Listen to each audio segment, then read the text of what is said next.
Welcome to the Apologist bookshelf. I'm Gary Zacharias. I want to take a second look at a book by Nancy Pearcey called Love Thy Body. And this is a powerful book. It's a book that you don't read quickly, but it just has so much good information page after page. I want to look at her opening chapter called I Hate Me. She starts off actually taking you back to her introduction, in which she talks about what's going on with the secular moral revolution in today's society. And she said, you got to look at the underlying worldview.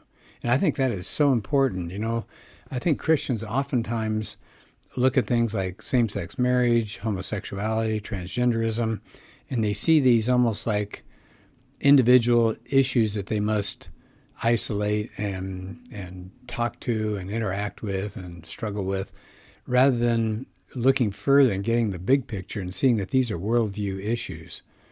And she says if you need to look at something called the two-story, I'm going to see if I say that right. Look at the two-story division. And what she means by that, she has you go back to the introduction. And that's where she mentioned Francis Schaeffer, the great Christian theologian and apologist. And he talked about what's gone on with what used to be a unified concept of truth and the way it's just been blown apart. And he uses a metaphor of two stories in a building. Okay, so you need to kind of picture that. And the lower story is empirical science. That's objectively true. It's testable. You can put it in a test tube. And the upper story is a realm of morality and theology. That's private, that's subjective, and that's relative. And that's where you hear the thing about, well, that could be true for you, but not for me. So truth has been split. You've got science on the bottom, facts on the bottom, whatever you want to call it. On the top, you've got theology, you've got morality. That's private and that's subjective. Sometimes it's called the fact-value split. So on the bottom, first floor are the facts, valid for everybody. It's objective. We all agree. 2 + 2 is 4, that kind of stuff. And on the second floor are the values, and that's the private, subjective things where we get our morality. So now, based on that, here's what she says. You got to get down to the worldview that drives it. She said, we have to understand that two-story division. And she said, when you picture that, then you see how dehumanized the worldview is at the heart of things like abortion, assisted suicide, homosexuality, transgenderism, and the hookup culture. So she covers in the chapter I'm dealing with kind of an overview of the most salient moral issues that she wants to talk about throughout the book. So she said, here's an example of what I'm talking about, this split, this body/person split that's going on today, is through an example. She says, there was an article that appeared a few years ago, I guess, by a British broadcaster. She talked about herself as a liberal feminist. She'd always been pro-choice. Oh, but then she became pregnant with her own baby, and then she started struggling. And these are quotes from her.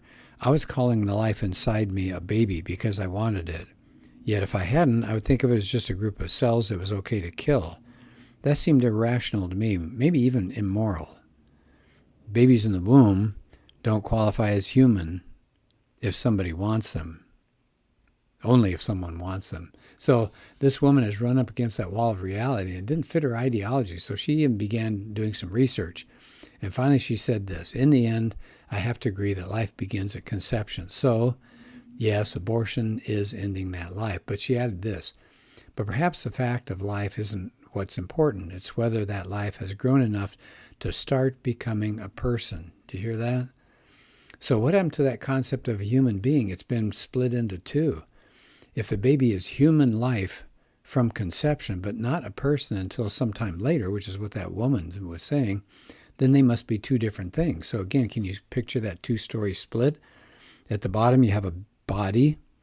That'd be that baby. But then on the upper floor, you've got the person. Now, the person has the moral and legal standing, but the body doesn't. So can you see that?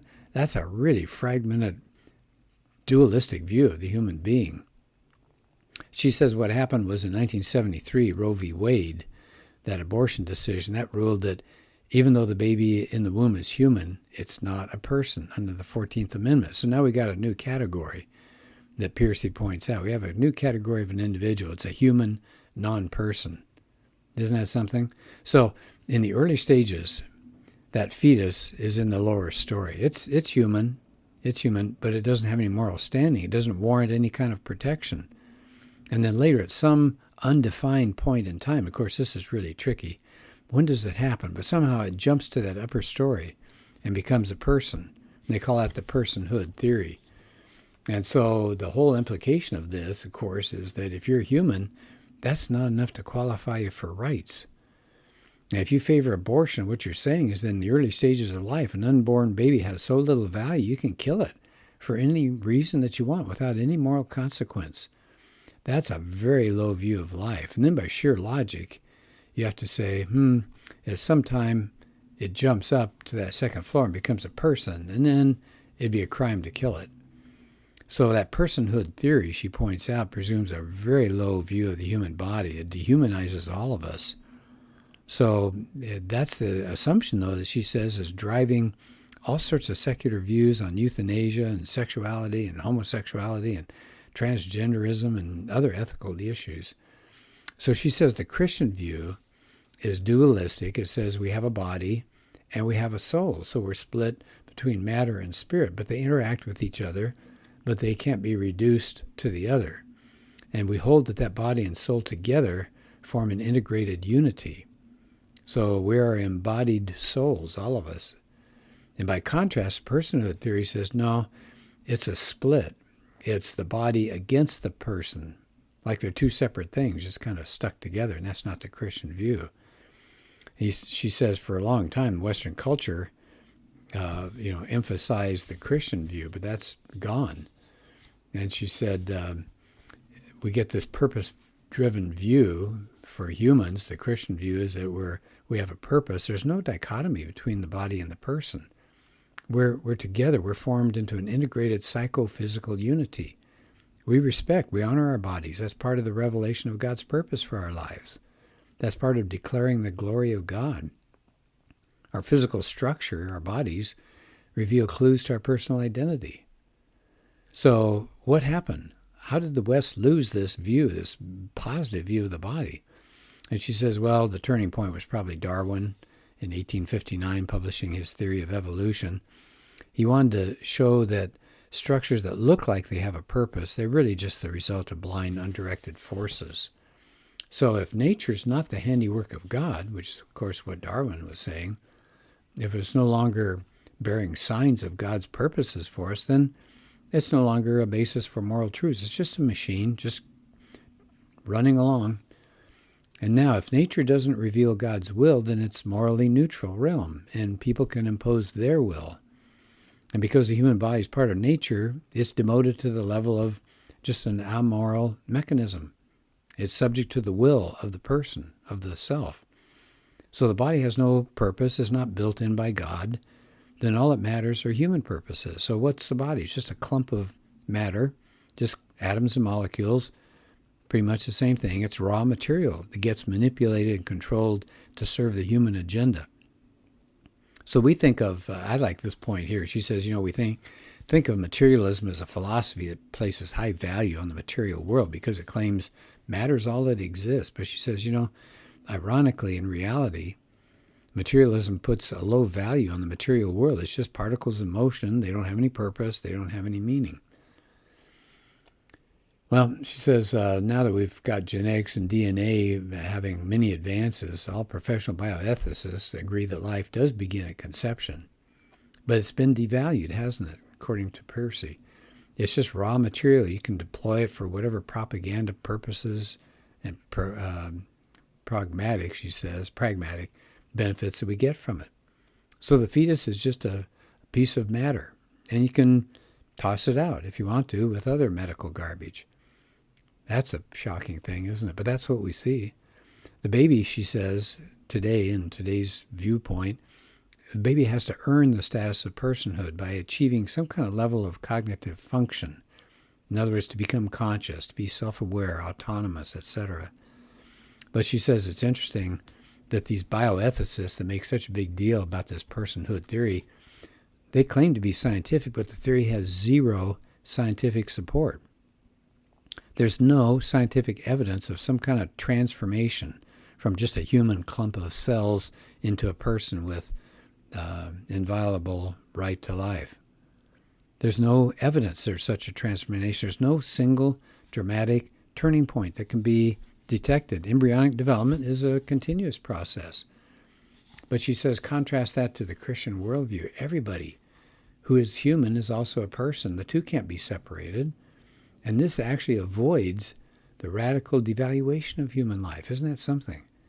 So the people that go around talking as materialists, they're the ones that are demeaning and demoting the human body, not the Christians. So she gives an example. What about euthanasia? What does that do? Well, remember, we have that body-person split. So if you're in the bottom part of that two-story building, you're biologically part of the human race, but that's not morally relevant. Individuals have to earn their status of personhood. So if you don't make the grade, you're demoted to a non-person. A non-person is just a body, a disposable part of matter, piece of matter, just a natural resource. You could research them, you could harvest organs, use them for utilitarian purposes.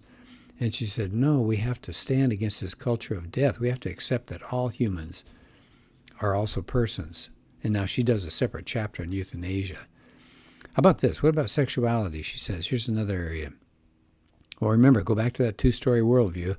If the body is separate from the person, then what you do with your body sexually doesn't have to have any connection to who you are as a whole person. So sex can be just physical, separated from love. And that's pretty bleak. She said there's a video put out by the Children's Television Workshop used in a lot of sex ed classes. Here's how it defines sexual relations. Something done by two adults to give each other pleasure. She says, notice there's no mention of marriage or family or even love or commitment. There's no hint even that sex has some kind of richer purpose than just sensual gratification. So she says, here's the catch though, no matter what that philosophy tells them, people can't dissociate their emotions from what they do with their bodies. The biblical worldview, as she points out, in that sexuality is integrated into the total person. So the physical union that two people get is meant to express the most complete and intimate personal union of marriage. So biblical morality is teleological. It's got a purpose. The purpose of sex is what? Is to express the one flesh covenant bond of marriage. So she says the loving way to treat young people is not to hand out contraceptives. That's, again, being very impersonal about the body. She says it's far more loving to inspire them with a higher view of sexuality. And I want to just stop at that point there because I think that's so good. She says it's far more loving to inspire them with a higher level of sexuality. I love that phrase, it's far more loving. I think over and over we Christians tell people, well, here's what the Bible says, and you need to obey it because it's in the Bible. Yeah, that's true, but why is it in the Bible? It's there because it's better for us physically and psychologically, morally, whatever it is. And so when we're sharing with people who don't believe our perspective on the Bible, we can say, yes, but what's best for individuals? We all want what's best for individuals. And so when we argue against transgenderism, for example, it's not that we hate transgenders. In fact, it's that it's far more loving to get them to see the problems that they're dealing with and how to fix that problem. So, what I think I'll do is I'll stop here because it's a long chapter, but it's worth coming back to it because I think it's so important. But it comes back to the key thing that she talks about here is that two-story value split from facts. We got facts on the bottom, we got values on the top, and we're being split into those two sections, whereas Christianity says those two are actually one. So that's a major distinction. Okay, again, the book is called Love Thy Body. Nancy Pearcey is the author. A wonderful writer, very clear, and she does a lot of research in her work, and I'm always happy to recommend her works. All of them. She writes some amazing things. Well, thanks for being part of this podcast, and I hope you're having a good day, and let's do another one soon.